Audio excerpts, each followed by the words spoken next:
जिस चीज का डर था वो हो गया।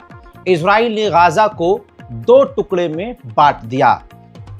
इजराइल धीरे धीरे ऑलरेडी इस पर काम कर रहा है और वो पिछले 1 महीने से काम कर रहा था और इस बारे में हमने आपको अपडेट भी दिया था कि इजराइल गाजा को 2 टुकड़े में बांटेगा। अब दोस्तों इंटरनली वो जो काम कर रहा है उसको कामयाबी मिली है।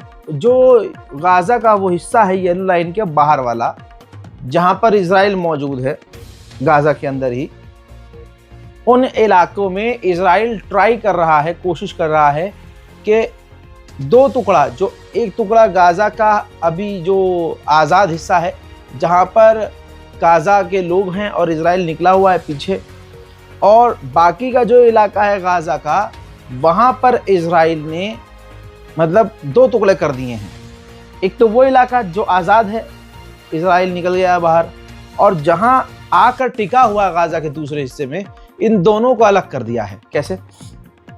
जो येलो लाइन के बाहर वाला हिस्सा है, पीली लाइन के बाहर वाला हिस्सा, वहां पर मलेशियाज जो सूडान में आतंकी हमले कर रहे हैं, नाम से मुसलमान हैं, ज़बान पर अल्लाह अकबर रखते हैं, लेकिन दीन इस्लाम से उनका लेना देना नहीं। तो ऐसे ही मलेशियाज मिलिट्री ग्रुप और हमास का, फिलिस्तीन का गद्दार ग्रुप और कई ऐसे ग्रुप हैं जिनको वहाँ वो मौजूद रखेगा येलो लाइन के बाहर। वहाँ पर उनका कंट्रोल होगा, उन आतंकवादियों का जो इजराइल के समर्थक हैं, और अंदर जो येलो लाइन का एरिया है वहाँ पर हमास का कंट्रोल होगा। यानी गाजा के 2 टुकड़े हो गए, अंदर का हिस्सा हमास का और बाहर का आतंकवादी वो संगठन चलाएंगे जिन संगठनों का कंट्रोल पूरी तरह से इजराइल के हाथ में है। वहीं इजराइल को हमास ने 2 से 3 और बॉडीज को लौटाया है। इजराइल फिलहाल अभी ये जांच कर रहा है कि जो लाशें गाजा ने हमें दी है, हमास ने हमें दी है, क्या ये सच में हमारी अपनी लाशें हैं, क्योंकि लाशों की हालत सही नहीं। हजरात, ये चंद तस्वीरें और दिखाऊं। इजराइल ने 30 और फिलिस्तीनियों की लाशों को फिलिस्तीन को लौटाया है, गजा को लौटाया है, 30 लाशों को, और 30 के 30 लाशों की कंडीशन ऐसी है कि उनको पहचानना नामुमकिन है। लेकिन ये साफ नज़र आ रहा है कि मारने से पहले इनको टॉर्चर किया गया है, हाथ पैर बांधे हुए हैं और जिस्म पर जख्म के निशान हैं।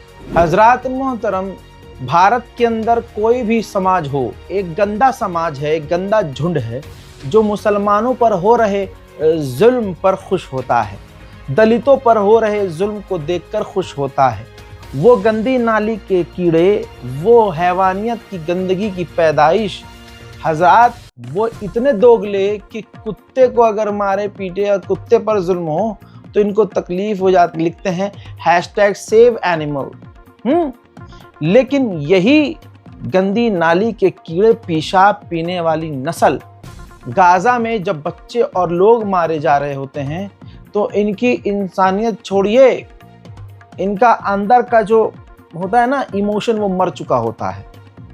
आपको पता है गाजा के अंदर, इजराइल की जेल के अंदर, गाजा और फिलिस्तीन की लड़कियों का, महिलाओं का किया गया, उसका वीडियो बनाया गया, और मैं एक्सप्लेन नहीं कर सकता, आपके सामने खुलकर बोल नहीं सकता, बता नहीं सकता कि किस किस तरह से फिलिस्तीनी लड़कियों का, औरतों का, यहाँ तक कि प्रेग्नेंट औरतों का रेप किया गया इजरायली फौजियों के द्वारा। अब उनकी जो लीडर थी, जेल की जो अध्यक्ष थी, वो एक औरत थी। एक औरत, वो इजरायली जो फौजी थी, जो कमांडर थी, उसने ही अप्रूव किया कि ये जो वीडियो बनाया है तुमने फिलिस्तीनियों की महिलाओं का रेप वाला, इसको आप लीक कर दो ताकि पूरी दुनिया में इजराइल का डर पैदा हो। लेकिन दोस्तों हुआ उसका उल्टा है। सारी दुनिया, यहाँ तक कि आज आप देखेंगे धीरे धीरे जो कल तक इजराइल के सपोर्ट में थे, वो भी इजराइल की हैवानियत देखकर अब कतरा रहे हैं उसके साथ खड़े होने में। हजरात सोचिए, एक महिला का रेप करवाती है, एक औरत की इज्जत लुटवाती है, वीडियो बनवाती है और शेयर करवाती है।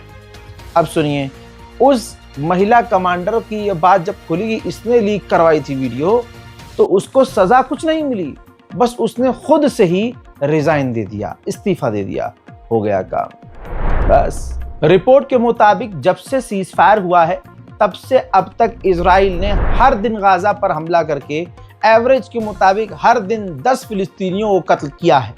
कल भी इजराइल ने गाजा के येलो लाइन के अंदर हमले किए जिसमें 3 से 4 लोग मारे गए हैं। इजराइल की जेल के अंदर का वीडियो बार बार आ रहा है और वीडियोस जानबूझकर दिखाया जा रहा है। ये देखिए, इजराइल का कट्टरवादी नेता बेंजीवीर इजराइल की जेल में पहुंचा। फिलिस्तीनियों को जहां टॉर्चर किया जा रहा है, ह्यूमन राइट के मुंह में इजराइल मूत रहा है। तमाम नाजायज ये हिजड़ी नस्लें जो अरब की हैं खामोश हैं। ये जितनी international organisation, human right organisation हैं, सब इस वीडियो को देख चुकी हैं। बेंजीवीर फिलिस्तीनियों पर जेल के अंदर हो रहे जुल्म को दिखाते हुए कहता है कि हम इन सब को फांसी देंगे। बैतुल मुकद्दस भी मुसलमानों के हाथों से निकल चुका है। अब अगर बैतुल मुकद्दस की तरफ मुसलमान जा रहे हैं वहां, तो उनको अब गिरफ्तार भी किया जा रहा है।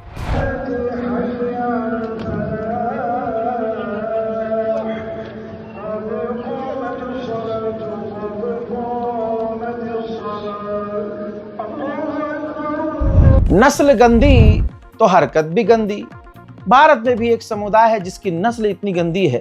क्या आपने अभी कुछ दिन पहले, अभी 2-3 दिन पहले की खबर सुनी होगी कि मुसलमानों पर हमला करने के लिए, उन पर जुल्म करने के लिए, उनको फंसाने के लिए, इलाके के मौलाना को फंसाने के लिए हिंदू समुदाय ने, हिंदू समाज ने अपने ही मंदिर के ऊपर आई लव मोहम्मद लिख दिया। ये जलवा देखिए दीन का, इस्लाम का, कि इस्लाम को दबाने के लिए आज तक मुसलमान ने ये काम नहीं किया कि मंदिर पर जाकर कुछ करे, लेकिन जलवा इस्लाम का ये देखिए कि इस्लाम को बदनाम करने के लिए, मुसलमान को बदनाम करने के लिए एक हैवान कौम अपने हाथों से अपने ही भगवान के घर पर आई लव मोहम्मद लिख रही है। भांडा फूट गया। अब सुनिए, ऐसी ही गंदी नाली के कीड़े इजराइल में ही तो हैं, यहूदी। अब ये तस्वीर देखिए, इजराइल के जो सेटलर्स हैं वेस्ट बैंक में, इनकी औकात नहीं है क्योंकि इनकी ब्रीड खराब है, नस्ल खराब है। तो जिनकी नस्ल खराब है वो ओरिजिनल पेड़ भी कैसे उगाएंगे, उनके हाथों में बरकत कहाँ होगी। तो ये देखिए ऑलिव ट्री, जी हाँ, जो जैतून का कहा जाता है पेड़, दरख्त और कई तरह के पेड़ हैं फिलिस्तीन में ही जो उगते हैं, वो वेस्ट बैंक से इजरायली जो सेटलर्स हैं उखाड़ कर चुरा कर लेके जा रहे हैं। सिर्फ इतना ही नहीं, मैंने आपको कल इस बारे में एक्सप्लेन किया था, जरा इन मंजरों को देखिए। सिर्फ यही नहीं है, इजराइल के जो सेटलर्स हैं, यहूदी लोग हैं, फिलिस्तीनियों के इलाके में, वेस्ट बैंक में फिलिस्तीनियों की गाड़ियों में आग लगा रहे हैं, उनके घरों में आग लगा रहे हैं, खेतों में आग लगा रहे हैं, उनके प्रॉपर्टीज़ को नुकसान पहुंचा रहे हैं। खुल्लम खुल्ला ये फिलिस्तीनियों को जुल्म के नीचे दबाया जा रहा है और इस तरह का हाल उनका किया जा रहा है ताकि जो फिलिस्तीनी लोग हैं वो डर के मारे वेस्ट बैंक का इलाका खुद छोड़कर भाग जाएं। गंदी नाली का कीड़ा, सफेद सूअर। डोनाल्ड ट्रंप ने भी चंद रोज पहले कहा था कि उसकी वीडियोस भी तमाम हर जगह मौजूद हैं, मैं वो दिखा भी चुका हूं। लेकिन आप जानिए कि ट्रंप ने कहा था कि इजराइल वेस्ट बैंक पर कब्जा नहीं करेगा, don't worry about West Bank. ये तमाम वीडियोस उसके मौजूद हैं। यहाँ तक कि अमेरिका का विदेश मंत्री हो या फिर कोई और सा मंत्री, सब एक लाइन से बोल रहे थे कि इजराइल वेस्ट बैंक पर कब्जा नहीं करेगा। फिर 4 दिन बाद नेतन्याहू ने कह दिया कि हम तो आज़ाद देश हैं, हम जो चाहे कर सकते हैं। डोनाल्ड ट्रंप को ये नेतन्याहू का पेशाब मुंह पर महसूस नहीं हुआ और आज एक बार फिर से नेतन्याहू ने ऐलान किया कि वेस्ट बैंक में हम 2000 नए सेटलमेंट अप्रूव कर रहे हैं, यानी 2000 फिलिस्तीनियों के मकानों को तोड़ा जाएगा। एक मकान में एक परिवार एवरेज मुताबिक 5 से 6। अब एक घर के अंदर, एक मकान के अंदर 5 से 6 लोग रहते हैं। ऐसे 2000 मकानों को वेस्ट बैंक में तोड़कर यहूदियों को दे दिया जाएगा, तो सोचिए कितने फिलिस्तीनी वेस्ट बैंक में बेघर होंगे। अरब देश सौदा कर चुके हैं, फिलिस्तीन गाजा को इजराइल के हाथों बेच चुके हैं। सीज फायर, आप रिकॉर्ड देख लीजिए इजराइल का, कभी भी वो सीज फायर फॉलो नहीं करता है। एग्जाम्पल लेबनान सबसे बड़ा है। हजरत मोहतरम अब तुर्की बीच में कूदा है एक बार फिर से, हालांकि तुर्की से कुछ नहीं होता, सिर्फ इसको फुटेज चाहिए। तुर्की ने कहा है, मतलब तुर्की कोशिश कर रहा है कि एक बार फिर से गाजा के सीज फायर पर तमाम अरब देशों को बुलाकर मीटिंग की जाए। अभी ये सामने बात नहीं आई है कि इजराइल इस मीटिंग में आएगा या नहीं आएगा। जहां तक मेरा अंदाजा है इजराइल नहीं आएगा। ये सिर्फ फोटोबाजी है, इसमें रीलबाजी होगी, इसमें वीडियोग्राफी होगी और तमाम खासकर तुर्की जो है मुसलमानों का रहनुमा बनने की नाकामयाब कोशिश करेगा। सिर्फ बकैती होगी और ग्राउंड पर कुछ नहीं होगा। बयान देने की अगर बात है तो एर्दोगान बयान देने में बढ़िया है, ऐसी बात नहीं है, लेकिन सवाल यह है कि ये हरामी पीछे से इजराइल से जो है ट्रेड भी कर रहा है। गूगल कर लीजिएगा, कई बार मैं आपको डॉक्यूमेंट दिखा चुका हूं। खैर दोस्तों, उन्होंने यानी एर्दोगान ने कहा कि इजराइल इनोसेंट कैसे हो सकता है जबकि वो गाजा में बच्चों को कत्ल कर चुका है और हमले कर रहा है। उसके पास लॉन्ग रेंज, शॉर्ट रेंज की मिसाइलें हैं, उसके पास परमाणु हथियार हैं, उसके पास दुनिया के तमाम खतरनाक हथियार हैं। तो ऐसे ये इजराइल कैसे इनोसेंट हो सकता है? हजरात, आंकड़े के मुताबिक जो ताज़ा खबर वेस्ट बैंक के अंदर से मेरे पास आई है वो ये कि फ़िलिस्तीन के वेस्ट बैंक के अंदर इजराइल ने 1000 से ज़्यादा बैरिकेड्स लगा दिए हैं। बैरिकेड्स जानते हैं ना, चेक पॉइंट बना दिए हैं फ़िलिस्तीनियों के लिए कि अगर आप मतलब अपने इलाके से बाहर निकल गए हैं, अपने इलाके से, तो वापस अपने इलाके में आप आओगे तो भैया आपको चेक पॉइंट मिलेंगे 1000। अब 1000 चेक पॉइंट भाई साहब वो क्रॉस करना, वहाँ पर सेना, इजराइल की फौज, इजराइल के सेटलर्स, अल्लाह अकबर। हजरत मोहतरम, यमन के हुथीस का जवाब नहीं भाई साहब। कहीं भी ऐसी कोई बात होती है भले ही ताकतवर ना हो, लेकिन भाई साहब जो स्टैंड ये लेते हैं ईरान भी नहीं लेता है। हजरत हुथीस ने 43 यूएन के वर्कर्स को यमन के अंदर से ही गिरफ्तार कर लिया। बिजली चली गई कोई बात नहीं, लेकिन खबर सुनिए आप।